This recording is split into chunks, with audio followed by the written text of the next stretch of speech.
for clicking. I am Niharika and you are watching me on Skillopedia, the place to learn skills for the real world.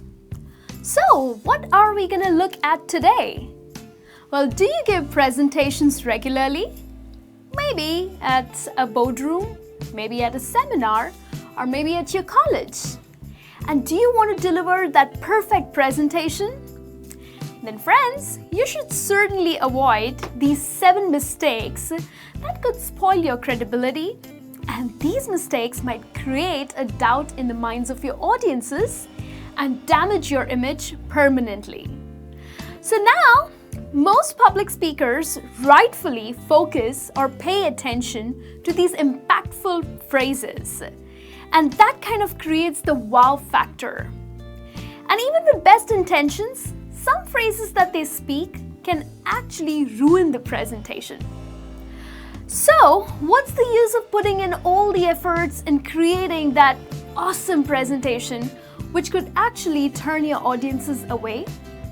So let's look at these 7 phrases the best public speakers never say in their presentations.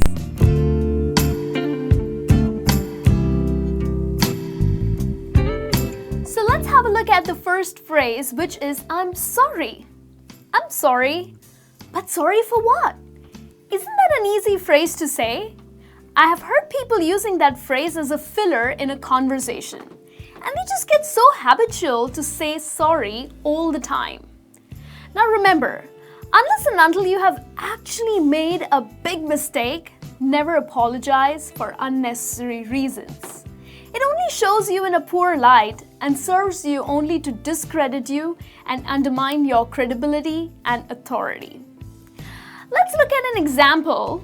While you're giving a presentation and someone from the audience asks you to return to the previous slide for clarification or speak more loudly, and you should happily oblige, but don't draw your attention to your misstep, saying sorry.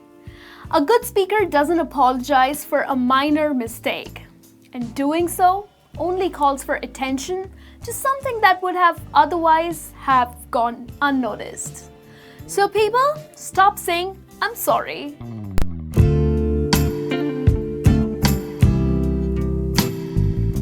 So which is the second phrase that they don't use? Well, I'm tired. Whether you were up all night preparing your presentation or your speech, or maybe you were out drinking with your friends, or even jet-lagged after that long flight hours, why the hell you would go and announce that on stage? I don't see any reason you doing so. There is absolutely no reason that you would make a public display of your tiredness. Now, if you do so and tell your audience that I'm tired, this will only give the audience an impression that you're not giving them your best. And of course, it's unprofessional and a very invalid excuse. Now, please understand, people, that great public speakers push through and deliver a great speech regardless of the circumstances. Always remember that the show must go on, no matter what. After all, they have gathered to hear you. So, the next time you are tired, don't you ever say that in front of your audience that I'm tired.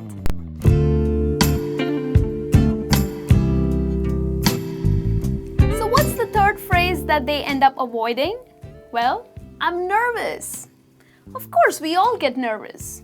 Experiencing anxiety, fear before public speaking or before delivering a presentation is perfectly normal. But never go out there and tell your audience that I'm nervous. Well, it's just gonna create a negative impact on your so-called presenter image. Everyone is nervous. Even the greatest speakers have those shaky moments, those nervous moments before that stage appearance. But you need to keep those butterflies under the wraps and never show that anxiety. If you can work on managing your anxiety and that harness the jitters into excitement, well, you just might have a little fun and deliver that great presentation only to applaud by the audience. So the next time you are like way too nervous, Don't you go up on that stage and tell your audience that, oh my God, I am so nervous. Please avoid it.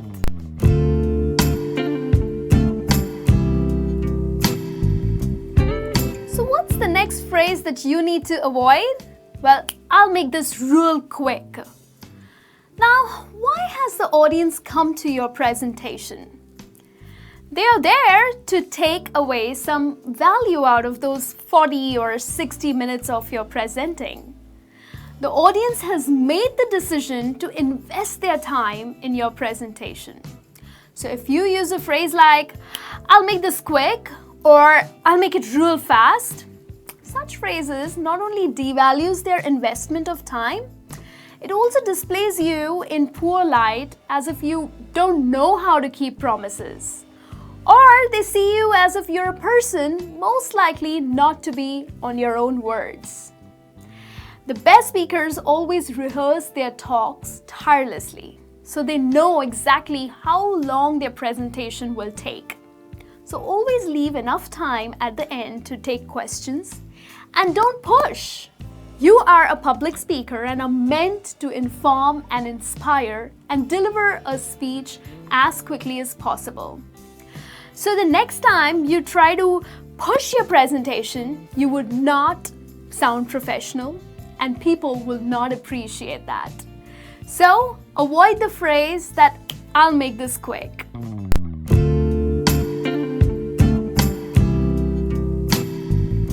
Let's have a look at the next phrase that people don't use. Weren't you listening? Where were you? Weren't you listening to what I was saying? Now guys, even if you were clearly answering someone's question in an earlier slide and they were clearly not paying attention, never scold an audience member. Great lecturers are as gracious as they are informative. So remain patient and polite, no matter how irritated you are from within, but you can't really say that. Well, if someone comes and asks you a question, and you know that this person was definitely not listening to you, you're not gonna go punch his face. Or you're not gonna say, hey, weren't you listening? That's not fair. You can't really do that when you're presenting. So avoid this phrase that were you not listening? Just repeat to yourself politely.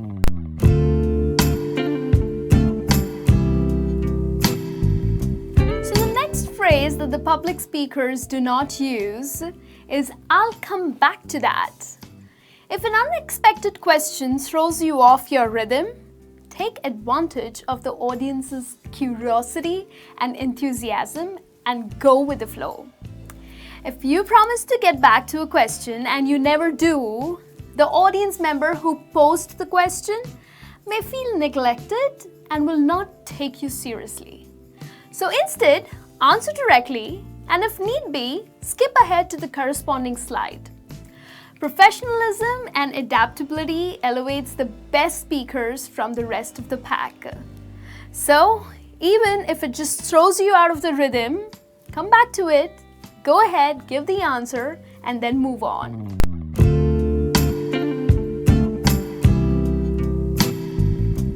So what's the next phrase that the public speakers avoid? Well, I'm not totally sure, but here it goes. Of course, it's okay to not know everything. You're only human after all.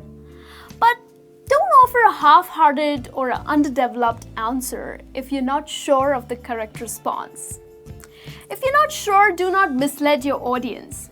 Instead, ask for that person's contact information and offer to get back to them after you have conducted more research. A good public speaker knows that what he or she is supposed to do and is always committed to give their best. So the next time someone asks you a question and you're really not sure about it, do not go ahead by saying that, let me see. Well, here I go. I'm not quite sure, but this is what it is. Well, trust me, the audience would not believe you the next time. They would not take you seriously the next time. So do not spoil your image as a presenter. Just go ahead and ask for the information, like the contact information, and get back to them. But please do not mislead your audience. So friends, that's it from me now. Well, always remember that it takes practice and effort to deliver a good presentation. But if you know how to avoid the pitfalls, your presentations will be great. Make sure you don't use any of these phrases, as these phrases are sure to damage your image as a great presenter. So good luck all, and thank you for watching us. Do not forget to subscribe to our channel, Skillopedia, and do press the bell icon next to the subscribe button so that you don't miss on some awesome videos that we make for you to develop your everyday skills. I really hope you enjoyed this lesson, and I would love to hear from you out that which are the 7 phrases you have been using. Write that to me in the comments below. And now it's time for me to give a presentation. So see you guys later. Y'all have a great day.